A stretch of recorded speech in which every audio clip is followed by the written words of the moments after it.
Let me ask you something.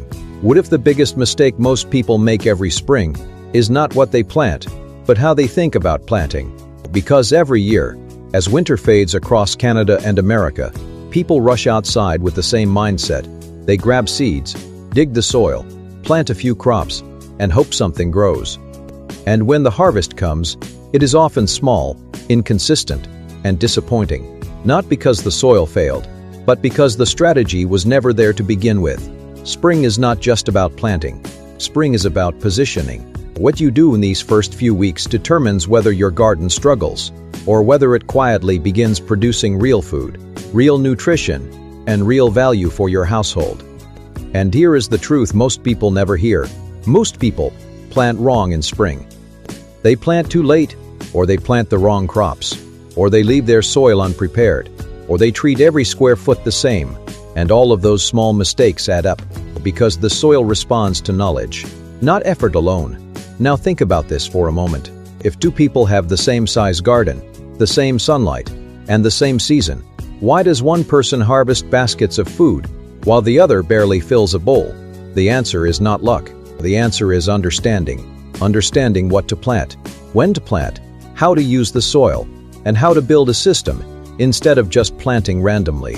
Before we go deeper, I want to hear from you. Where are you watching from right now? And has spring fully arrived in your area yet? Drop it in the comments.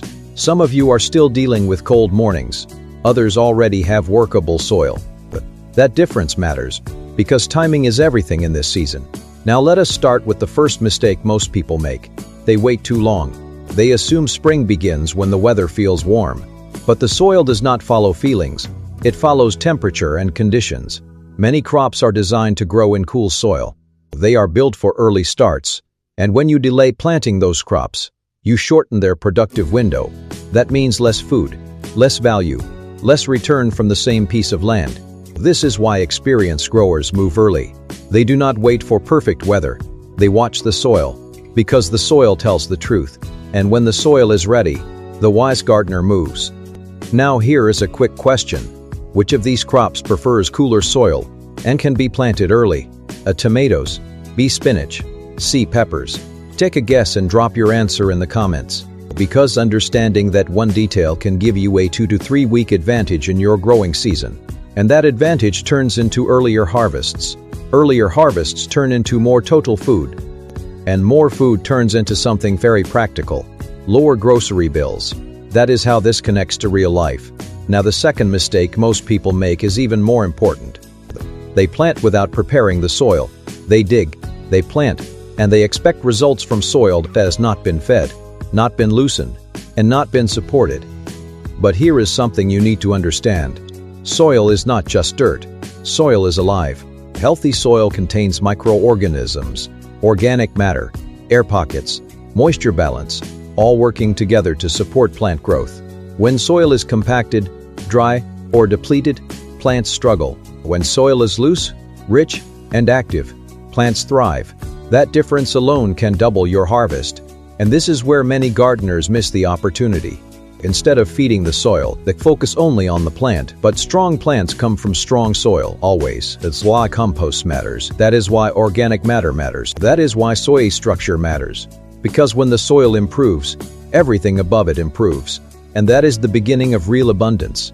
Now let me ask you something. Which matters more for long-term harvests? A. Expensive tools. B. Healthy soil. C. Fancy garden layouts. Drop your answer in the comments.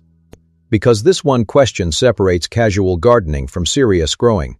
Now the third mistake most people make in spring is they spread themselves too thin. They plant too many crops without understanding what those crops actually produce. They fill their garden with low-yield plants, or crops that do not contribute much to daily meals, or plants that require more effort than they return. And by the time the season ends, they realize something important. They worked hard, but did not grow much food. That is why wise growers focus on what I call wealthy crops.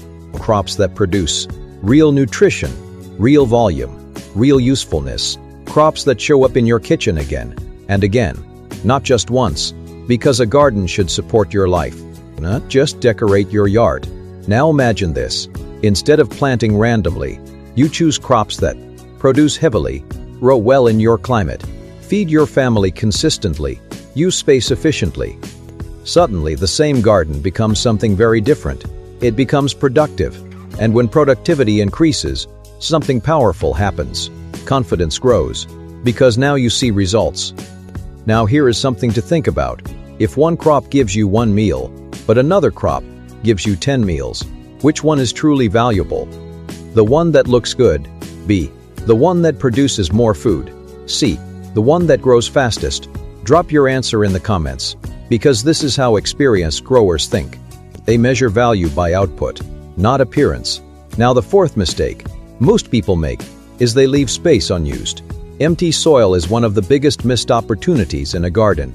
Every square foot has the potential to produce something, but most gardens have gaps, unused corners, bare rows, and every empty space is lost production. That is why systems like vertical growing, tight spacing, and layered planting exist, because they allow you to produce more food from the same area. And when space is used wisely, the garden begins to multiply, not in size, but in output. That is how small gardens begin feeding families. Now let me ask you something. If you could grow twice as much food in the same space, would you change how you plant? A. Yes. B. No. Drop your answer in the comments, because this is where mindset begins to shift. Now here is the fifth mistake, and this one ties everything together. People plant without a system. They treat each crop as separate, but real abundance comes from connection. Crops that support each other, soil that improves over time, a plan that builds momentum. When potatoes provide calories, spinach provides nutrients, beans improve soil, onions support daily meals. Now the garden is working as a system, and systems produce stability, not just harvest. Stability, and that is what most people are really looking for. Not just a few vegetables, but a way to feel more secure, more prepared, more in control. Because when your garden produces food consistently, your life begins to feel different, stronger, more stable, less dependent. And that is why this matters. Now, let us bring this together. One person walks into spring with no plan, plants randomly, ignores the soil, wastes space, waits too long, and ends the season with small results.